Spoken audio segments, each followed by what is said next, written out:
लो दीदी, ये माँ जी की साड़ियाँ हैं। हाँ भाभी, याद है मुझे, ये मेरी माँ की साड़ियाँ हैं। लेकिन भाभी, ये आप मुझे किस लिए दे रहे हो? दीदी, इन्हें कब तक रखूंगी मैं अलमारी में?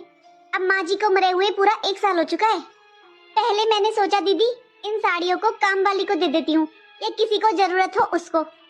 फिर मैंने सोचा एक बार आपसे पूछ लेती हूँ, आपको चाहिए तो। क्योंकि दीदी अब इनका करना ही क्या है, पड़े पड़े घर में जगह ही घेर रही हैं। लेकिन भाभी, ये साड़ियाँ इतनी पुरानी भी नहीं है। आपको कोई इनमें से पसंद हो तो आप पहन लो, वरना मैं तो ले ही लूंगी, क्योंकि ये मेरी माँ की निशानी है।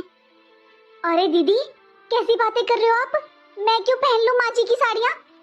दीदी, माँ जी को मरे हुए पूरा 1 साल हो गया है। अरे मैं क्यों पहनूं ऐसी साड़ियाँ? आपको लेनी तो ले लो, वरना मैं दे दूंगी किसी को। मुझे तो डर लगता है माँ जी से।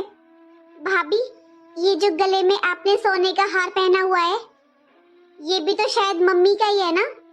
और जब मम्मी खत्म हुई थी तो उनके कानों में जो झुमके थे, वो भी तो शायद आपके पास ही है ना भाभी?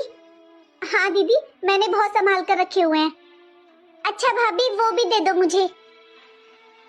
नहीं दीदी, वो मैं आपको नहीं दे सकती। अरे सास के गहनों पर बहू का अधिकार होता है। आखिर मेरे पास भी तो माँ जी की कोई निशानी रहनी चाहिए।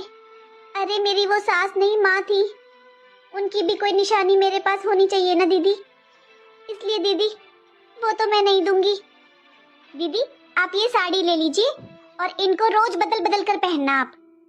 भाभी, आपको माँ की साड़ियों से तो डर लगता है, लेकिन माँ के गहनों से नहीं। वो गहने भी तो आपकी मरी हुई सास के ही है ना। भाभी, अगर गहनों के अलावा माँ का कोई और भी फालतू सामान हो ना, तो वो भी दे देना मुझे। मैं अपने पास रख लूंगी संभाल कर, माँ की निशानी समझकर।